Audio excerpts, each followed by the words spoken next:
If you remember last class, I showed you all this amazing picture, which was taken by someone who is listening to us now. Here it is enlarged. I'll enlarge it for you. A very nice picture. This never appeared public until last Monday night, as well as the other one I showed you with Lieberman and his talus, and there's another one I'm going to show you. The picture was taken by the person who's on with us now, who sent it to me. Okay, very nice. I showed you the picture. To show you how things work in the internet, this is what we have. One of our listeners, but he's not with us every week. Wasn't with us last week. Heshi from Brooklyn. He emailed me today as follows. Just about. Hold on a second. Let me get out of this. 71, said 70. Hold on a second. 73 years old. One other point I just want to make you about pictures is I showed you this picture last class. Hold on, I just had to get rid of that image there. For some reason, it was all. Okay, I want to show now. Now I can get it again. He sent me this. Look at this. And here's his email. Mark, a Bub of Chassid sent this to me. I'm sure you've seen it, but you never know. Now, this is modern technology. This Bub of Chassid pulled it off the YouTube video. And he had, those are the people identified on, I'm the one I put it on. It's on the picture on the YouTube where it says JTS Hoshana Rabbah 71. And now this is going around to all the different Hasidic WhatsApp groups, because I can tell you from the wedding I was at 2 weeks ago that I showed you the picture of, lots of people in the Hasidic world are interested in Lieberman. Now, presumably someone's going to put it on one of their websites and then it'll be out there. If they don't, that's okay, because I'm going to put it on my next blog post. But look, this is, so it's just funny, Heshi, that we only made this public last week. No one in the world saw this. But this Baba Chassid has good technical skills, so he was able to take it off the YouTube and just make a copy of it. Now, if I could just mention that this is exactly how they sat on Shabbat when I would see them on Shabbat and services with my teacher, Dr. Finkelstein, Alav HaShalom, sitting in the front row on that seat, and right next to him was Professor Lieberman, and then others of my teachers started moving closer to where they were, including Max Kedushin, Alav HaShalom, who was my teacher. He felt he should sit in the second row, okay, and so that's where I would see him. You'll see, you'll help us identify people in the other picture I'm going to show you later, not today. But in terms of pictures, I want to set the record straight. So if you recall, I showed you this picture as well. Now, this is the picture of Lieberman right after he got married. Now, this picture now is on the internet because I put it on the internet on one of my posts. But I wrote when I put it on that I found it on my computer and I don't remember who gave it to me. I have no idea where it came from. And it's been bothering me for at least a year and a half. And I asked in the blog post, does anyone know who gave this to me? If you're reading it, tell me and I'll attribute it to you. And lo and behold, just today, as I'm going through all my Lieberman stuff, I found the answer. It's Meir Bar Ilan from Bar Ilan University, who is Mishpacha. So I'm going to correct this on the blog that I did this. And so just to set the record straight, it's Meir Bar Ilan. Okay, some questions. The problem is that yes, there are many people who are listening who know a lot about Lieberman, and that's always dangerous. It's like dangerous if you have a rabbi in your shul. If a rabbi has congregants and they know a lot, you don't want them to know nothing because then they're not paying attention. But if they know too much, then it's a problem. So there's a lot of you who not only know listening both live and even not live, probably more not live, who know an enormous amount about Lieberman. So I just got to raise my game a little bit. So, or to answer the questions that you said I should have. A couple of things I want to get to. I listened to last class. First of all, confessions of sins like they did in Navardic. Some of you asked questions on it. Others you pointed out that it's not just Navardic. I will deal with this, if not next week, the week after. I have a number of books in Scranton, and I want to have everything together to talk about before I speak about this idea of confessing your sins to other people or even publicly. I'll talk about Hasidic Ashkenaz, the tshuva of Rameir of Eisenstadt. I'll deal with all of that in 2 weeks. I mentioned, I just want to show you, we spoke about Rav Shimon Shkop. I'll speak about Rav Shimon. This is what I meant. Someone wasn't clear what I said. So on his Chidushim, it's, you see Shimon Yehuda. They don't put a hey at the end of after the Dalet, because it looks a little like the Tetragrammaton. In the Sephardic world, actually, this is how they often do it. They do a double thing. It's not, they put the Aleph instead of the hey at the beginning. So it's Yehuda. Now, as for Rav Shimon, the problem was, it's not like I prepared this. It was off the cuff. So I couldn't remember all the details, and a number of you helpfully sent me in all the details, which I thank you all for that. But like I said, it's if you're doing it off the cuff, I can't remember all these things. But this is what I was referring to: the grandson of, well, first of all, the granddaughter of Rav Shimon Shkop, Fega Ilanit, who was a mapam. So you see, she's not exactly in line with religion. In fact, she rejected the whole notion that children brought to Israel were placed with irreligious families, things like that.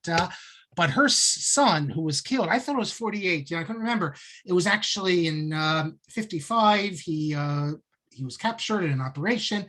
He was committed suicide, and as it says here, in a Syrian prison, he became a symbol of courage and patriotism in Israel. He became an important symbol in Israel. And this is Rav Shimon Shkop's great-grandson. They've published some of the letters of Rav Shimon to his granddaughter, who he obviously loved his granddaughter, and they were quite close, but in completely different worlds. I feel like I shortchanged Ibn Ezra, because I listened, again, what I said about Ibn Ezra was that he was an astrologer, not really an astronomer. It's incorrect. And I thank Rabbi Weiss again for catching my mistake here. Although astronomy and astrology are very much alike, but Ibn Ezra was an astronomer. He even wrote a treatise on the astrolabe, which is an astronomical instrument. Professor Bernard Goldstein of Pitt, I once had an interview of Pitt at the University of Pittsburgh. He's written an enormous amount on medieval Jewish science, and even has an article on astronomy and astrology in the works of Ibn Ezra. So thank you. Correction for that. Just a couple other comments before we begin. We have a rabbi who was at Ner Yisrael, Rabbi Dov, I'll call him, from 1969 to 1975, received smicha from Rav Wurderman, and he testifies that Rav Wurderman told him privately that the Alter did not want him to room with Lieberman because he didn't want Rav Wurderman to be influenced by Lieberman's pursuits of broader interests. In other words, he wanted to keep Rav Wurderman focused on traditional Torah study. But the idea, as Ovadia points out correctly, the idea that Lieberman would have been expelled from Slobodka, that's really impossible, because remember, he got the shidduch he got. He never would have got such a shidduch if people thought there was a problem with him. A couple other things. I after listening to the class, I thought to give you an example for Al Yerushalmi of what Lieberman's doing with amending text, but I tried.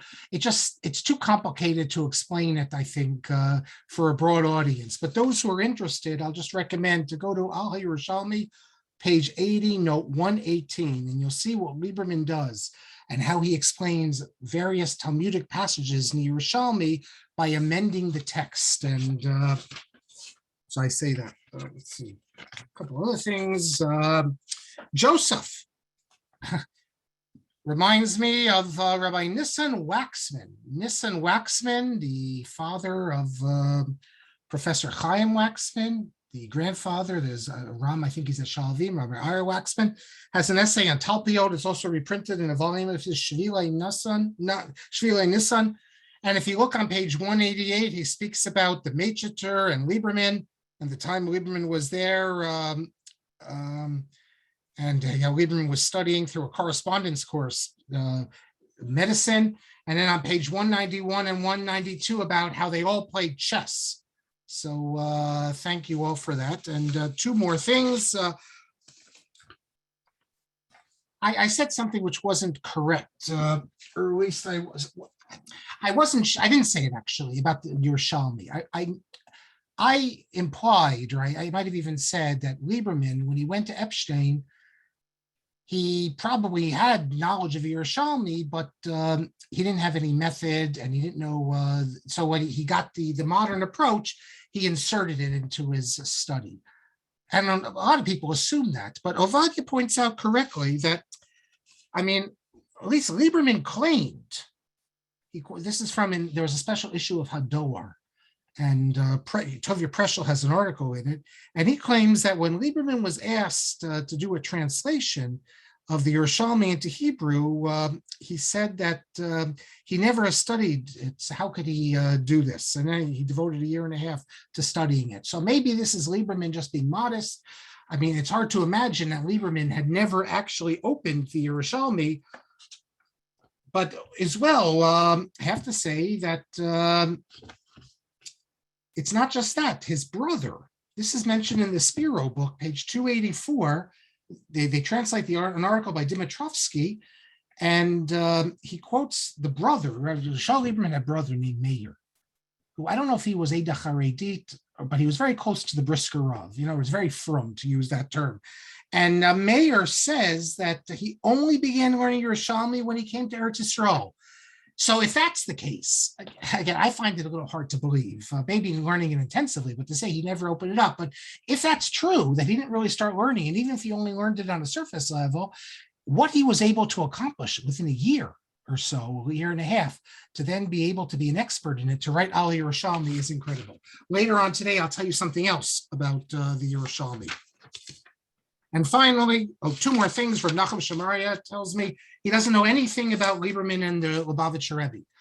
I thought maybe there were some short letters. If Nachum Shamaria says he doesn't know anything, then I believe him. But I will show you stuff that show about the Rebbe's relationship. I'm going to show you, not this class, in a future class, video of the Rebbe and Dov Zotnik, and you'll see, you get a sense of how the Rebbe related to people in the conservative world, and then a video of him and Bernard Mandelbaum.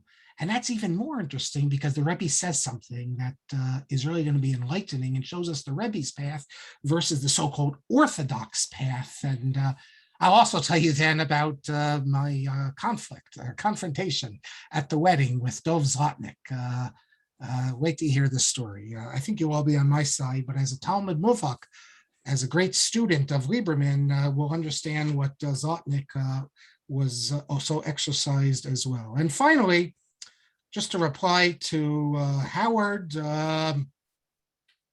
he says that when I discussed Yerushalmi, but I'm going to discuss more of it now, Yerushalmi Kivshuto, but I need to also stress the necessity for an accurate text as possible through manuscripts. Yes, of course. That's what Lieberman felt was vital. A thorough knowledge of vocabulary, grammar, and syntax of the languages at hand. And he wants to know, where did he get grammar, Greek and Latin? Well, he learned in the university with Professor Moshe Schwab. He really became an expert in Greek. I spoke to Louis Feldman once, also at a wedding, and he was quite impressed, although Lieberman was not a classicist. Feldman, who was a classicist, was quite impressed with Lieberman's knowledge, although there is an article in one of the Neusner volumes. We'll get to Neusner as well. Lieberman's career, his final article of his career, deals with Neusner, so we'll get to that. But he published something after Lieberman passed away. Neusner took his revenge, published a volume like Saul Lieberman's Error or something like that, and he has an essay in there by someone, did Saul Lieberman know Greek? So hopefully we'll get to that. But believe it or not, in the Spiro book, it mentions that even as a youth in school, I guess the local school, that Lieberman had picked up some Greek. And finally, Howard says that I made a statement that the Babylonian Talmud did not know the Tosefta, and then he points out that it's not true. There's Toseftas that appear in the Gemara. I don't think I said that. What I said, I was giving an example of higher criticism. And higher criticism, an example of it would be, for instance, you would say that the Talmud says this thing here, and yet it only says that and gives that explanation because it doesn't know of certain sources, such as perhaps a Tosefta or another a Bryce or something like that. And if you look at the higher critics, when they try to remake the Talmud, as it were, that's what they will point to. But I wasn't making any blanket statements that the Talmud didn't know Tosefta. Okay, that's enough. For now, let us pick up. A lot to do here today. We ended last class. We spoke about the book Yerushalmi, Lieberman's first academic work, which he sends to the Hazon Ish. We saw the Hazon Ish's reply that he wasn't enamored by it at all. This letter from Lieberman to the Hazon Ish, I was surprised, is actually included in the collection of the Hazon Ish's writings, which Gnuzim Shuvas Hazon Ish, and they refer to the Lieberman very respectfully as his relative, Zichron Livracha, Chazon Ish, Zichron Livracha. Let me go on about the Hazon Ish, because we have other evidence of their relationship. So, for instance, I published something in Saul Lieberman, the Orthodox, a very short letter from the Hazon Ish to Lieberman at the end. Lo and behold, this letter is picked up and it's included here in the volume. I was told by someone that he actually saw Saul Lieberman, the Orthodox, in Bnei Brak, which is, that's okay. They could have it in Bnei Brak. So what's this letter? I found it, after I published this, I saw that Aviad Cohen had also found it. And right before my thing came out, he had published it as well, but in a place, in some Israeli periodical, which I hadn't seen. And I'm assuming the people in Israel got it from my little book here, but it doesn't matter. It's there for anyone to come look at it. I remember going through Lieberman's stuff and I saw the letter of the Hazon Ish. I mean, I was shocked. These, first of all, if this would be an auction, it would be a fortune to get it. But I remember holding the letter, and to actually hold the letter of the Hazon Ish, because they have the original letter there. I hope they have good security there. This is the exact sort of thing that people would go and like to stick in their pockets and walk out with. To hold the letter of the Hazon, actually, if you've been reading the news recently, the more thing you have to be worried about is JTS not selling it. If you don't know what I'm referring to, just Google Eli Fisher. I wrote a whole thing about how Bar Ilan, their archive, ends up on the auction block. No one pays attention. But of course, Eli Fisher writes, he's dealing with a $100,000 manuscript. The seminary, I don't know their financial state, but they're secretly, and they've done it other times as well, but he uncovered that they sold this. So I hope they don't start selling their manuscripts, because they're letters of Gedolei Yisrael. But I remember it was an amazing thrill to hold the letter of the Hazon Ish. And it doesn't really say so much, but it's the very fact that it's the Hazon Ish writing to him that's significant. What does the Hazon Ish say? It's this is from 1936, and it just says, I got your letter. I'm writing this in the house of my mother, who she came to them, Eretz Yisrael with them. She's very interested in how you're doing. And then he says, your questions, you're not asking the right person. Why does he say you're not asking the right person? This is great from the Hazon Ish, because I don't have B'kiyut. I don't have the B'kiyut because I don't have the Girs of the Yankus. I don't have like I had in my youthful mind. And he says, but apparently you're right that this doesn't appear in the Gemara. So it's the Hazon Ish's modesty, but also confessing that on this matter, Lieberman, you know better than I do. I guess that's how you read it. We have two other things from the Hazon Ish, from Lieberman to the Hazon Ish. We do not have from the responses to these in Lieberman's correspondence. Maybe there's other places where you have Lieberman archives. Professor Bar Ilan has some of it, so maybe it's there. But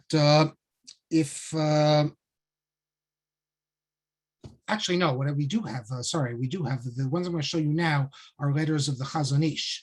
Two amazing letters of the Hazon Ish to Lieberman. We don't have Lieberman's letters to him. I had a feeling about this and I mentioned this in my Lieberman booklet. you have the 3 volumes of the letter. Actually, it's 4 volumes, but the first one is volumes 1 and 2, and the second is volume 3. In this volume, it's called Kovetz Igros Hazon Ish. And this is the first ones came out in the 50s. This one came out, I believe, in 1990.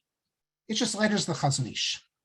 The problem with this, they don't tell you who wrote the letters, who the letters are to, and they leave out a lot of personal information, but they have ellipses, 2 dots. So I'm actually thankful that they, unlike most Haredi publications where they just cut it out without telling you, they actually tell you who they are leaving it out, when they leave something out. But if you look on volume 3 here, numbers 19 and 20, I had a suspicion that this was to Lieberman because he begins, Habal Shun Nut, the Targum Hamilim note. He talks about how he's not a philologist, and if you spend too much time on philology, you miss the whole point of Torah study. Then he starts speaking about the Tosefta. So I said it has to be to Lieberman. And then the next letter as well. And lo and behold, Professor Shlomo Pick, Rabbi Shlomo Pick. I think they should call him rabbi, not professor, although he is a PhD. He's a YU Musmach. He works at the Bar Ilan Kollel, and a big Talmid Chacham. He's written an entire book on Rav Saul in Hebrew, on Chidushim of Rav Soloveitchik. He's written stuff in English as well as many other things. I knew that he was close to members of the Hazon Ish's family. So I asked him to investigate. How do I know this? I knew this from years before, because in my volume, I published the Collected Writings of Rabbi Yaakov Weinberg, Volume 1. I have a letter in the back. And in there, I have a note. The letter is from Rav Chaim Ozer Grzinski to Moshe Avigdor Amiel. Moshe Avigdor Amiel, we'll do classes on him one day. The Rav of Tel Aviv, formerly the Rav of Antwerp. He created a new approach in Lundus, a big Mizrahi person. There were 3 candidates for the chief rabbinate position in the state of Israel, the chief rabbinate of Tel Aviv in 1935. There was Rabbi Herzog, there was Rabbi Soloveitchik, and there was Rabbi Amiel. And Rabbi Amiel won.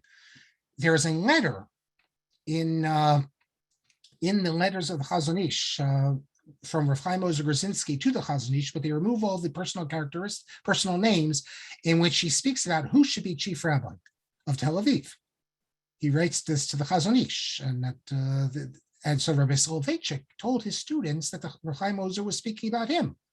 Because in the letter, Rav Chaim Ozer says that this person I'm saying, he's not a Mizrahi person, but he's still important for him to be chief rabbi, because the Mizrahi in those days controlled everything. Well, we know that Rav Herzog was Mizrahi and Rav Amiel was Mizrahi, so Rav Soloveitchik assumed must be referring to him. Lo and behold, it's not him. I had Rabbi Pick get the answer, and I revealed it for the first time in that volume. It's, believe it or not, Rabbi Yosef Shlomo Kahaneman, who is in the Ponevezh Yeshiva. Why Rav Chaim Ozer thought that Rav Kahaneman should leave the Ponevezh Yeshiva and go to Eretz Yisrael and become chief rabbi there, I don't know. I guess he thought maybe he'd bring the yeshiva there. So I knew that Shlomo Pick had the relationship to the family. And he confirmed for me that, lo and behold, these letters, 19 and 20, are from the Hazon Ish. Later, I wouldn't have needed that, because in volume 3 of this new volumes, is Genozim V'Shelos Tshuvos Hazon Ish, pages 319 and on, they tell it that they say that this is to Professor Rabbi Saul Lieberman. So, but when I came out with my book, Solely Unorthodox, this had not appeared yet. So what do these letters say? So again, you get a sense of what, we don't have the years to it. That's a problem. And since he mentions Tosefta, I might assume that it's when he was already living in America, when he started with Tosefta Kipshuta, but I don't know, because he still dealt with Tosefta. But listen to what the Hazon Ish tells Lieberman. It sort of fits in what we saw already. He says that it's true that philology and proper translation of words do have a share in the Torah. There's no question that in studying Talmud. But those who run after it and make it into something too big, that's not what's good. He says, listen to this. That is, those who their major focus is on philology, things like that, as opposed to lumdus, as opposed to understanding. It's the old criticism of the Wissenschaft scholars. They're more interested in what Rashi wore than what he said. And by the way, you can publish an article in Academic Jewish Studies in all the journals, let's say about Rashi. It's everything about Rashi, where he lived, what he dressed, all these sorts of things. But if you submit an article trying to explain what Rashi meant in understanding of sugya, let's say that's for the rabbis, that's not for us. So Lieberman's approach would be the exact opposite. That's the ultimate. But he's saying this is the criticism of Hazon Ish. He's saying for the people whose focus on philology and grammar and history and all these things, as opposed to talk everything about the rabbis, as opposed to what the rabbis say, that's wrong, that's bad. And then he says, for those who are amelim b'Torah, who focus on real Torah study, the work, that is, occasionally you can learn something if your focus is on the sugya and understanding Talmud the way it should be. Occasionally you look in Dituke Sofrim, you'll see there's a different manuscript. You'll see that maybe you can open up the Sansino, if Soloveitchik used Sansino when he didn't know what words meant. You could see they'll tell you that this is this is a Greek word. So now you know what the Greek word means. Okay. Or Rashi will tell you this is what it means in laws. So now you can look in Steinsaltz. Before you'd have to go look it up in one of the Moshe Katan's French dictionary to tell you, or you'd see a picture, from the Talmud. That could help a little bit. But there's Ikar and Tafel, we say. The main thing is to be a traditional Talmud Chacham. And he's telling this to Lieberman. Basically, he's criticizing Lieberman that you're spending your time on these other things, what he calls Devarim Kalei Erech, insignificant things. And he says the purpose of someone who is mitamel, to be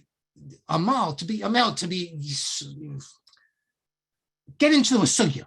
I don't know how best to translate it. What's the purpose of it? The tochen. That's the purpose. Not the Targum Milim, not to talk about, how this word, like Lieberman did, is derived from the Greek, and that enlightens us on what it means. That's all nice, but that's after you've mastered it. And then he starts speaking about the Tosefta, that the Tosefta is, we can't rely on the text of it because there's all sorts of problems. We don't have a tradition on the text, and therefore you can't start quoting the Tosefta to explain the Mishnah, give a different explanation of it, because we don't have, we have all sorts of different versions of the Tosefta. Ein lanu reshut lishtamesh ba ela l'rosa b'avad, he says. He's punning on something else. We can't use the Tosefta just to look at it, but we can't. We have to explain the Mishnah and the Halachos, the Gemara, as if we don't have the Tosefta. He's worried about the higher criticism here. You're going to start giving different explanations of the Mishnah based on Tosefta, but we can't rely on the Tosefta. This is similar to Hazon Ish. He thought that in the Meiri, that you can't really use the Meiri. You can use it for to look at it, to understand maybe what he's saying, but you can't use it for halacha. You can look at a Meiri if you want to get an explanation of the text, but you can't bring Meiri to explain halacha practically. You can't cite him in responsum because he hasn't been part of the tradition. And he would say, El Rosa Bovad, he would say, you look at the Meiri, but he's not part of our tradition. The Tosefta is not part of the tradition either. And then he says, in the end, Ein ani ragil b'chipusim u'v'cheker kadmonios. He says, this is not my path, going into historical things.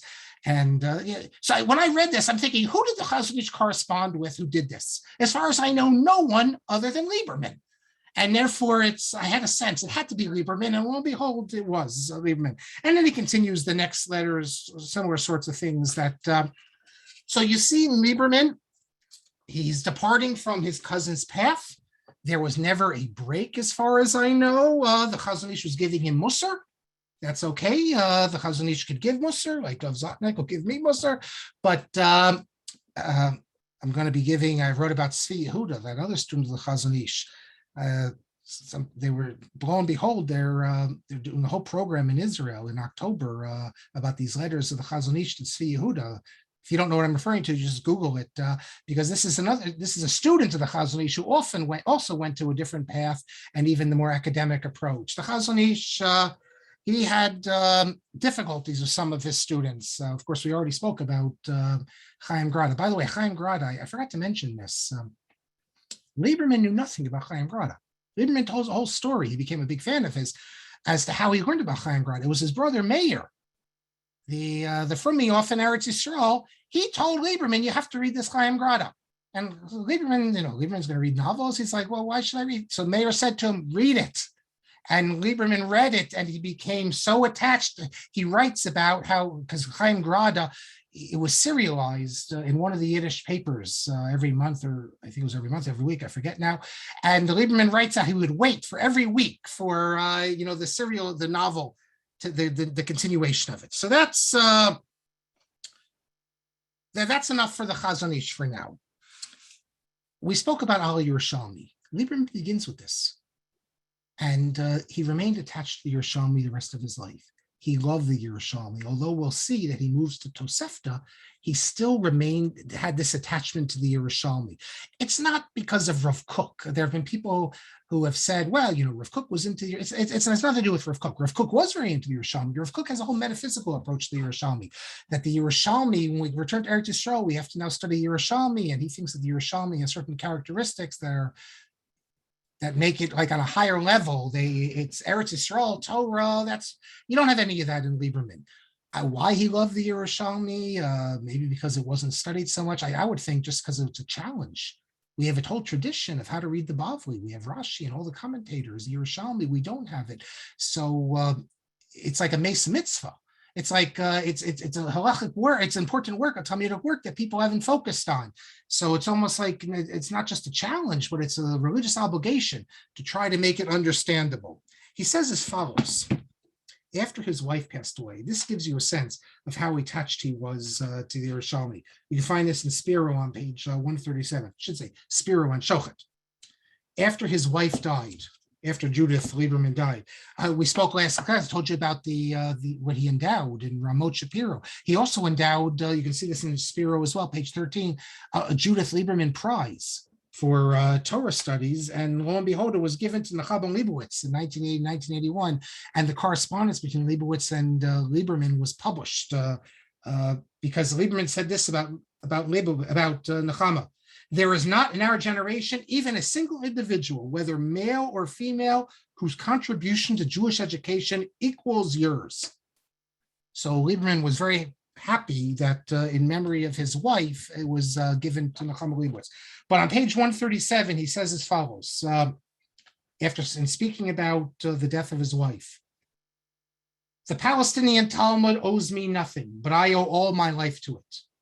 Even when my most precious companion was taken from me, the Palestinian Talmud did not forsake me.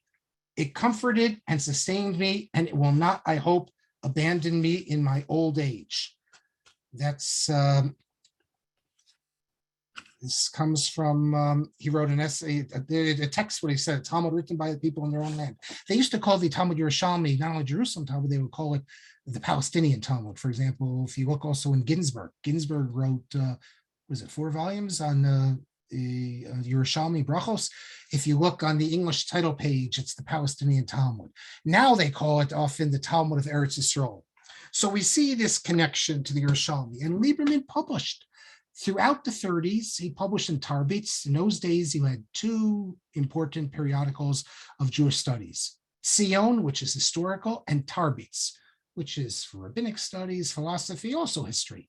He published a series of articles called Tikkunei Yerushalmi, continuing what he did in Ala Yerushalmi, emendations, explanations of the Yerushalmi. I found a letter in the seminary, and then they also had at Spiro. This volume came out, I was very fortunate. It comes out in 2005. My book my little Kuntrus, I call it, comes out in 2006, but I had done all the research before that. But they also quote from it in November of 1930. Lieberman's already corresponding with Ginsburg. I have all the letters of Lieberman to Ginsburg. So one day I will publish these letters, I guess. I published one of them we'll speak about one that I published in Saul Lieberman, the Orthodox. But he writes to him as follows. He says that I'm working on a great project on the Yerushalmi. It has to be this work. Yerushalmi Kifshuto. This appears in 1935. It's, by the way, you can buy it, but the newest printing of it, it's very nice. I'll tell you why it's nice, because they also, what they do is they include in the back many pages of Lieberman's notes, and then they include images of some of the pages of the notes. And here you see just one of them where he crosses out what he wrote. He was not afraid to cross out, and although he never republished the book, so you wouldn't know this, but that's from the newest printing. I do not have that one. I have the one from 1995, but originally appeared in 1935. So he says to Ginsburg, he says, I started working on a great project in the Yerushalmi, but I had to stop because you cannot work on brachos. This is what this is. It's Yerushalmi, Kifshuto. It's his commentary on Shabbos, Erev, and Pesachim. But he says you can't begin even on the first tractate, or any tractate for that matter, without knowing the entire Yerushalmi. So he's writing to Ginsburg, I can't start a commentary, let's say starting on Masechet Shabbat, without knowing the entire Yerushalmi. So he says that, so he did not resume his work until he had completed the entire Yerushalmi. When I say completed it, I mean know it, completed it all. This is an unbelievably high standard. Look, we know from Al Yerushalmi that he knew it already before 1930, he knew the Yerushalmi. But clearly he didn't know, he knew enough, I guess, to do emendations, but he didn't know enough to write an actual commentary of the sort he wanted to. What high standards is this? You can't write on one tractate without being a master on all the tractates. With such an approach, not only would there be almost no academic scholars focusing on Talmud, but very few commentaries by traditionalists. Most commentaries you get, the person, he learns a Masechta, and then he writes a commentary on it. And I'm not speaking about the Gedol Yisrael here, the average person. You go to any great yeshiva, they have people writing on it. Think what this means, to be an expert in the entire Shas, to write on one tractate. This is an unbelievably high standard. And if we had this standard, can you imagine if we would have, maybe it would be good. We'd have much less being written. In fact, this reminds me of something here, which I just read today. If I can quickly find it here, I'll read it to you. I think you'll find this, because this takes us back to Rabbi Mazuz in terms of in his, let me pull it up quickly here if I can, in his Parsha sheet, well, I don't know, alone they call it, not a Parsha sheet, whatever. He sometimes, as we know, speaks his mind. He mentions, this is a note 19, that Ravad Yosef would, at nighttime, he would write his approbations on books. He'd get like 6 or 7 books a day, and he'd write his haskamot. And Rabbi Mazuz says, if I would receive all these books, I'd explode from books. And then he says, Yesh Sfarim shehem lo shavim chatzi pruta. V'ata chayav, in quotes, he says there are some books that are not worth even a chatzi pruta. Pruta is the smallest currency. You can marry a woman with it. He says there are books that are not even worth that, but you're obligated to write a haskama. Then he says, Alma haskama, what are you writing a haskama on approbation for? Hashkava tzarich lichtov aleim. Hashkava, that's for the Sfardim. They Sfardim don't have, they have these prayers like for the dead. So hashkava tzarich lichtov aleim. You have like a ceremony for the dead. Ezo haskama. Hevel ani tzarich lichtov. I have to write nonsense about this. He says, but Rav Avadia hayim akabel kol b'savlanut. Rav Avadia was better than me, he says. Rav Avadia would encourage everyone. He says, you come to me if it's nonsense, I don't want to write it. It deserves a burial, he's saying, rather than a haskama. So, but that it's different with Chacham Ovadia. So, okay, so as I was saying, unbelievably high standards. I'm going to read you something else he writes. What he says, page 49 and 50 in Spiro. This is what Lieberman says. And this comes, the original text he's quoting from, just to know where he's here. It was an article or an interview he gave to Michael Shashar, I guess. Without yeshivot, there cannot be any Chachmas Yisrael worthy of its name. That is, without yeshivas, you can't have academic studies. True Jewish scholarship will be sustained only by students and scholars who, after acquiring their religious knowledge, will also become accomplished in the sciences and scientific method. That is, you're never going to have academic Jewish studies in the area of Talmud unless you first have Talmidei Chachamim of the old school who spent years in yeshiva. People like Shama Friedman are the exception. You have one in a generation like that, or Christine Hayes, I guess, perhaps. Without the yeshiva, there will hardly be any Jewish learning. The yeshiva could survive without modern Jewish learning. The yeshivas don't need that. But the modern Jewish learning cannot survive without the yeshivos. He goes on to say that the method of teaching and studying the yeshiva are necessary for these young people. And then later he goes on, you can turn to scientific methods. Point being that no one can be an expert in Talmud in the modern method without being a traditional Talmud Chacham. So then you're going to ask, what about Neusner and people like that? Wait till we hear what Saul Lieberman has to say about them. But this is very important. Then he says, scientific methodology can be acquired in 2 to 3 years of study, but the Torah has to be studied for at least 10 to 15 years. Scientific methods can be studied in maturity. The Torah has to be studied from tender childhood. If you want to be a Talmud Chacham, you have to begin young and you have to study for years, 10, 15 years of devoting yourself. Talmud study, nonstop. Academic approaches you could pick up in a couple years, but you need to focus on the real thing. Otherwise, you're not going to move beyond. I've seen it in my lifetime. Many examples of this, and no one has ever complained for all the learning they've picked up in yeshivas. You will not find someone who devotes themselves to 15 years to the academic study and then becomes a Talmid Chacham in 2 years. But you can find plenty of people who are great Talmidei Chachamim in a couple of years. How did Yaakov Elman ever become what Yaakov Elman became? Just to give you one example, the person who in years from now, people look back and say he is responsible for a change in direction of Talmud study, great academic scholar. Yaakov Elman, who I had the zechus of knowing, was a Talmud Chacham of Talmud Chachams for years, before he even heard of academic studies, sort of like a Saul Lieberman type. And all these great Londonim that who in the academic world, they all come from that standpoint as well. Okay, getting back. So if you recall, he goes to Hebrew University. He becomes a student of Yaakov Nachum Epstein. Yaakov Nachum Epstein is another example of someone with very great traditional Talmudic learning before he turns to the academic study. And then, of course, at university, you need a degree. So what was his degree?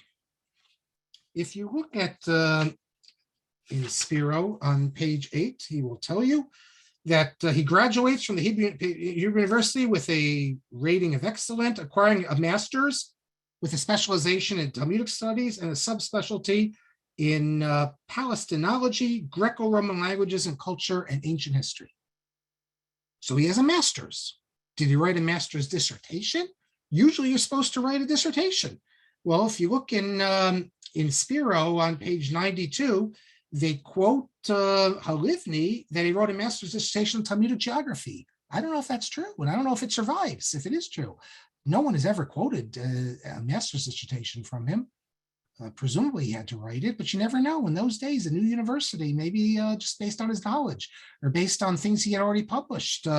It could maybe based on even Ali Yerushalmi. In the old university system in Germany, you could write something like a book like that and then present it to university and you'd be given the degree. You didn't actually have to attend it and have lectures there. In fact, Lieberman wants a doctoral dissertation based on in that way. He wants his dissertation to be done in that way. So I don't know if he actually, what he wrote it on, if he actually did write anything else. Also on page 10, it quotes, well, he talks about why he didn't get a PhD. That's the important thing. He never got a PhD. He got a master's degree. Later on, Lieberman is described, I'll show you, well, here. Where is it here? In his book, Shekiyin, which we'll get to today, I hope. It has an English title page, and it was reprinted years later. And what does it say? Originally, it said Rabbi Saul Lieberman, dean of Harry Fischel Institute. But then in the later printing from 92, it gives the honorary doctorates. Honorary doctorate JTS, honorary doctorate Hebrew University, honorary doctorate Harvard University, honorary doctorate Dropsy College. So he had lots of doctorates, but he never got a PhD. Now, how is it that he never got a PhD?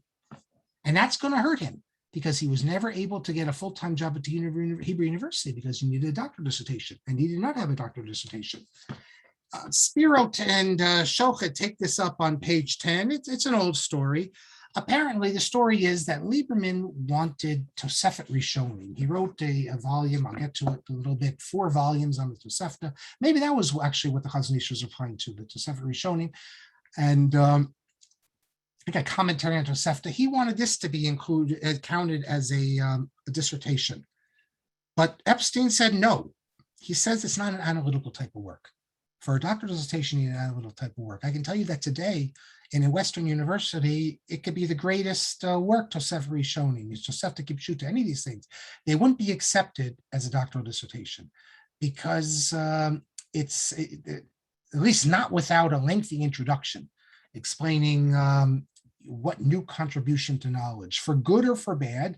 You don't get doctoral dissertations in the West as a running commentary. You can't edit a text of Homer just with a running commentary on it. You need to have to make some contribution to knowledge in the big sense. And Lieberman, either because at that stage of his life he was not prepared to write such a work, or because he just was annoyed, he didn't do it. And that did block him. The truth is that he wasn't interested in those type of large vistas. He could have done it if he wanted to. Shakian, the book we're going to speak about today, could have become a doctoral dissertation, no question about it. But but he didn't submit it for that, and at least I think it would have been. But at that when he wrote it, this is 1939. He's already gone from the Hebrew University. Maybe he thought it wasn't worth the time to do that. But of course, then he needs to make a living. How does Lieberman make a living? And it wasn't easy. I mentioned this briefly last class that he taught. If you look in Shochet and Spiro 8 to 9, it tells you exactly what he did. He worked as a clerk in the Tel Aviv Chamber of Commerce. He taught at the Herzliya School. He served as a part-time lecturer in Talmud at the Mizrahi Teachers College.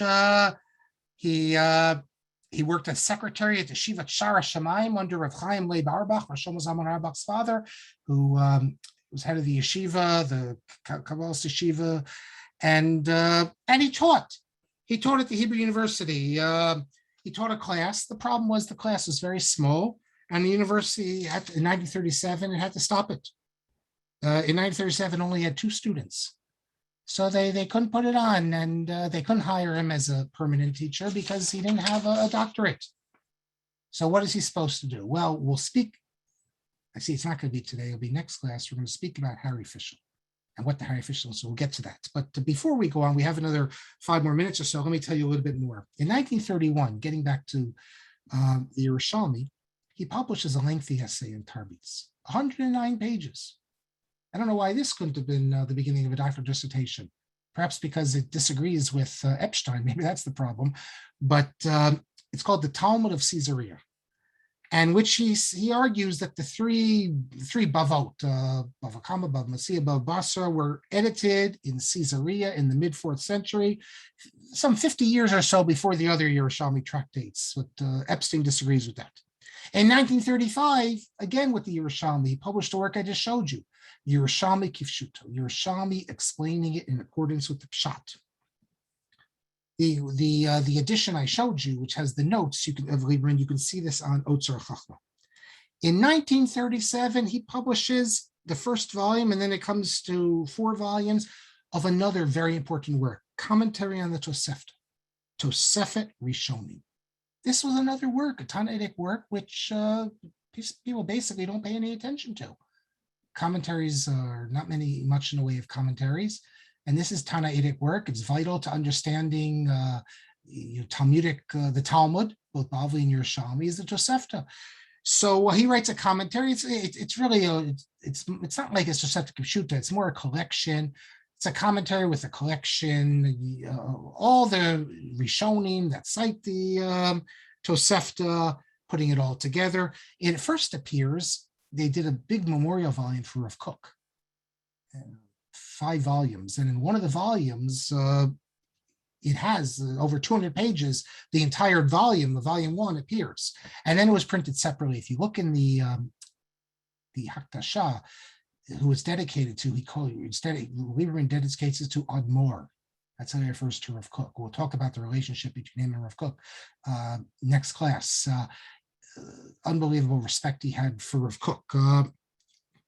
And later he publishes 3 more volumes. I want to read you something he says. In the introduction, there's a lot to be said, but in the introduction to volume 4, which is the last volume he published, just to show you, this is one of his important points. I don't want to spend too much on the Tosefta. We'll talk more about the Tosefta when we do Tosefta Kipshuta, because despite his love for the Yerushalmi, he takes a turn and his whole life is spent on the Tosefta, his major work. But he says as follows, and this is important, and this is what he stresses, not just here, elsewhere as well. In fact, remember this, because the great dispute between him and Rav Soloveitchik that we spoke about last semester, which we'll get back to, this is exactly what Rav Soloveitchik did not like. He says that the thing about the Tosefta is you have different manuscripts. And sometimes they say different things, they contradict each other. We saw what the Hazon Ish has to say about this. But Lieberman is not so quick to say, like others would, that so you have one Tosefta version which is correct and the other is incorrect. He says there are many times where he thinks the different manuscripts preserve Mesorot Shonot, alternative traditions.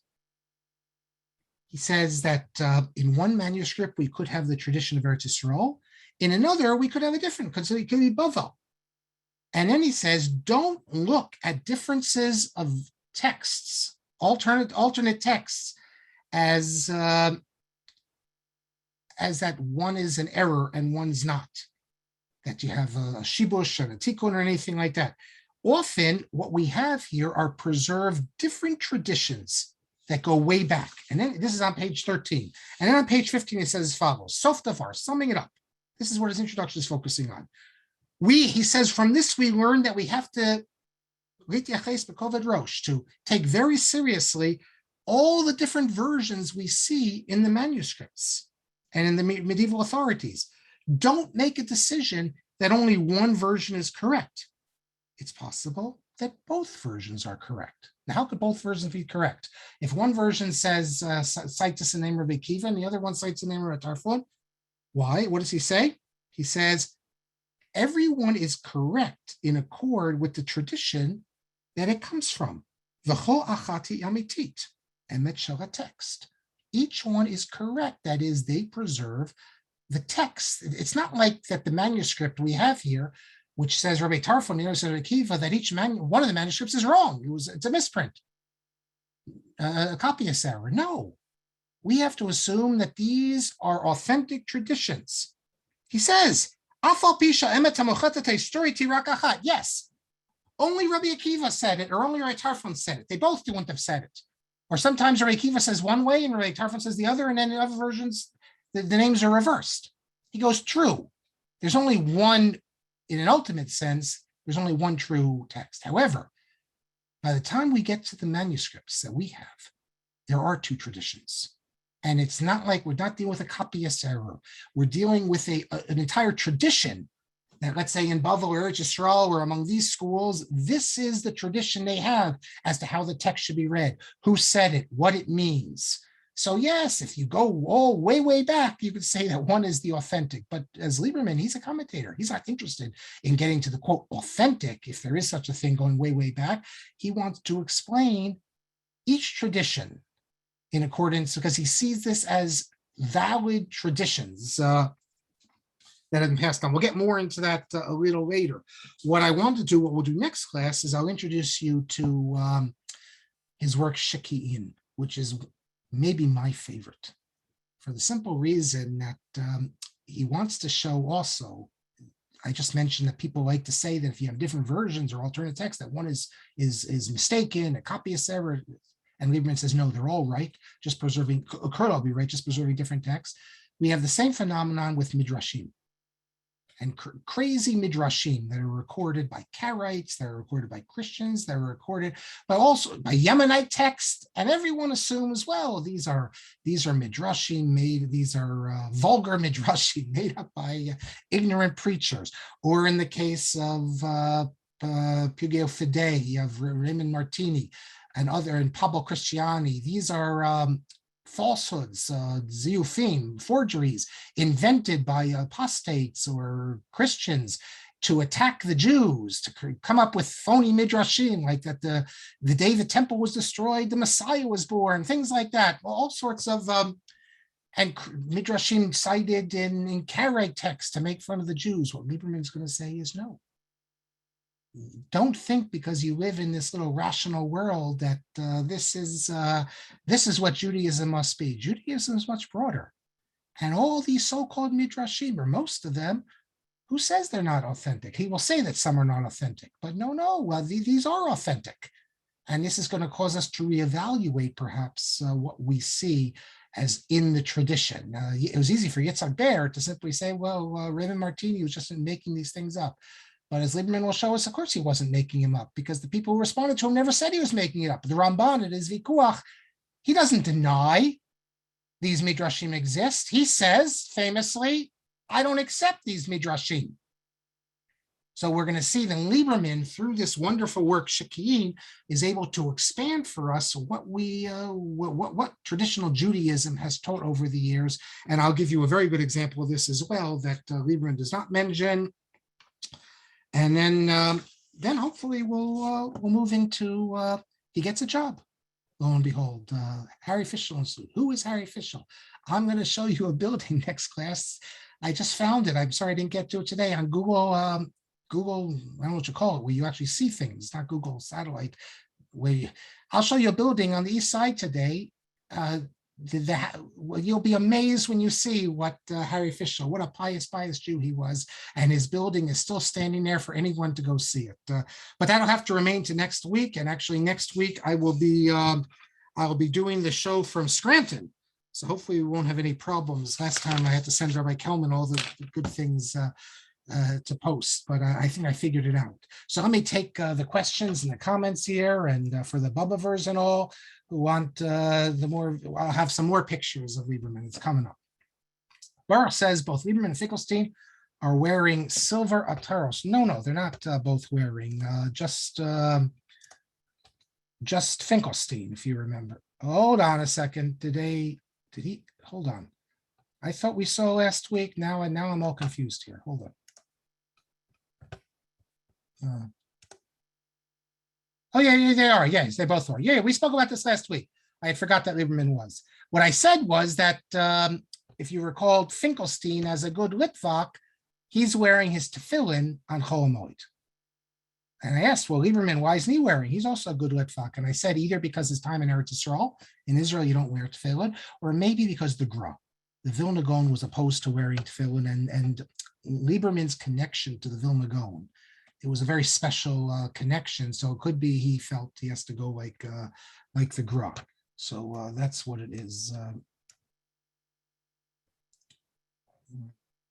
So maybe the Hasidim like Bubbavers who wear them see them as cousins. Okay, the Bubbaver, whoever took the photo from YouTube class, should credit Dr. Shapiro. Well, he didn't that time, but you know how it is, Baruch. Once the pictures get out, they go. I've published all sorts of pictures, and they go everywhere. And I'll give you another example of this later on. Jake Hellman, Rabbi Shimon Shkop's son was a maskil who taught at what today is Associated Hebrew Schools in Toronto. That was a problem with the Litvaks. Many of the children of Gedol Yisrael ended up to be maskilim, but religious maskilim, but maskilim nonetheless. We had it also with the Kovno Rav, Rav Avram Dov Ber Shapiro, the Kovno Rav. He had many examples of that. I'm not sure he was totally religious. My stepmother was a student of his, and she mentioned, I don't know, I obviously don't know, but I think he was traditional, but I don't know that he would be classified as Orthodox. Okay. But anyways, that's, it's not, whatever, it's not relevant to the point, but just, they say that they're all religious maskilim. I don't know that that's actually true. All the Gedolei Yisrael. Well, no, there are some who are not religious. I can give examples of them too.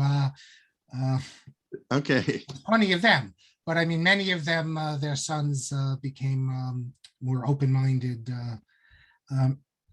Barry says Saul Lieberman did not wear tefillin chomo. Yes, he was a Litvak. That's my suspicion. Either the Vilna Gaon or his time in Eretz Yisrael. Baruch says maybe he wore them, but had already taken them off. Could be. I don't know. We got to find someone who davened with them on, but it doesn't look like it because it looks like they're in the middle of davening. Furthermore, the picture I'm going to show you would have been after, so another picture. So I don't know. Rabbi Shudnow says Lieberman said he couldn't continue Tosefta and Yerushalmi until he did Tosefta Kipshuta. Yeah. The Tosefta is really, you could say, it's the building blocks for much of what you have in all of the Talmud. But it still is interesting that he didn't. That was his great love, but he moved on to the Tosefta. No, not Edmund, not page 118. Note 118. That's the note in Al Yerushalmi. And Rabbi Shudnow has an autographed Al Yerushalmi. Very nice. William Gewirtz says that Boyarin wrote a fascinating article a few months ago in Tablet, and he said there'd be more articles, but he hasn't. I don't know, and I have no relationship to Boyarin, and so if anyone knows, you can ask him what the story is, but I haven't. And the person who's texting me about confessions, if you have something about it from Chachmei Ashkenaz, you can send it to me. I'll mention that the Rokeach and others. I'll do that next week then. Okay. Hazon Ish was close to 20 years older than Lieberman. Yes, he was. We mentioned that. Shmuel, in what way is Meiri not part of the tradition? Does he just mean that the commentary on Meiri was not available, so Rabbanim came after him, didn't study his work? It's more than that. The Meiri, by the way, was, people assume, I can't tell you how many times you hear people say that the Meiri wasn't known to the 20th century when it was printed. By the way, the person who printed it was Avram Schreiber, Sofer, who also taught at the seminary, just another one of the Orthodox people who did, was he the great-grandson of the Chasam, great-great-grandson of the Chasam Sofer, I think it is, the son of the Hisaurus Tshuva, but grandson or great-grandson, I forget now, of the Ksav Sofer, but whatever, it's not true. Yes, he published so much stuff from the Meiri and Avodah Zarah and others, but we also knew the Meiri on Bava Kama and Shita Mekubetzes. But what the point of the Hazon Ish, and Rav Soloveitchik also was very sympathetic to this, is that poskim, the Shulchan Aruch and the great poskim didn't use the Meiri. It was never used as part of their halachic argumentation. They never argued over it. They never wrote about it. So therefore, all of a sudden in the 20th century to come out and say that, and it's not just the Meiri, it's the Tshuvas Rambam as well. Any text which hasn't been part of the tradition, of course you can learn it, but to then all of a sudden say, well, we're going to cite halacha, now we see the Rishon, the great Meiri says this, so we can rely on him. The Hazon Ish felt that in terms of practical halacha, he should not be included. But I dare say that the Hazon Ish's position or Soloveitchik's position is not accepted today. If you look at the poskim, they all cite the Meiri and they all cite the Tshuvas Rambam and new texts. But that's a famous position of the Hazon Ish. Yes, as for the Palestinian Talmud, as Rabbi Shudnow said, then only the Jews were the Palestinians. It's like had the old saying, had the Romans, after putting down the Jewish revolt, not changed the name of Judea to Palestine, then we'd be fighting the Judean Liberation Organization. And yes, so we know, if you look in Hebrew Sfarim from before 48, it's the printed in Palestine, the Palestine Post. It was very funny because a few months ago, someone posted online a picture of I think it was the Palestinian right soccer team. So I think it was Hadid, that model. She tweets it. You see, we have an identity, the Palestinian soccer team, and yet they quickly pointed out to her, if you look closely on all their uniforms, they have Jewish stars, and literally every single member of the Palestinian soccer team in the 30s was a Jewish person. So that talk about the ignorance. That tweet was quickly removed. Bilgo Wirtz says the Meiri was first published by the Mekitzin less than a century ago. Yes, but we had the Shita Mekubetzes.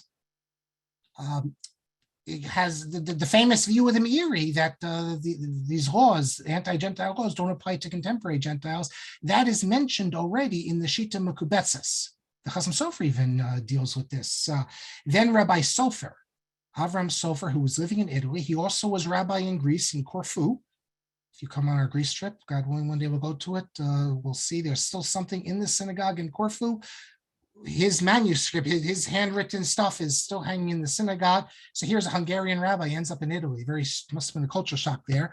But he's the manuscript in the university in Parma, and he came out with a number of volumes, and his works, I have it right over here. The base of Bechira is found at every yeshiva, and yet if you look there, you have notes of Lieberman. You even have, take a look in the back of the Chibur Tshuva, which is the Meiri's great work on Tshuva. It's in Yana D'Yoma. Many people in yeshivas right now are studying what the Meiri say on Tshuva.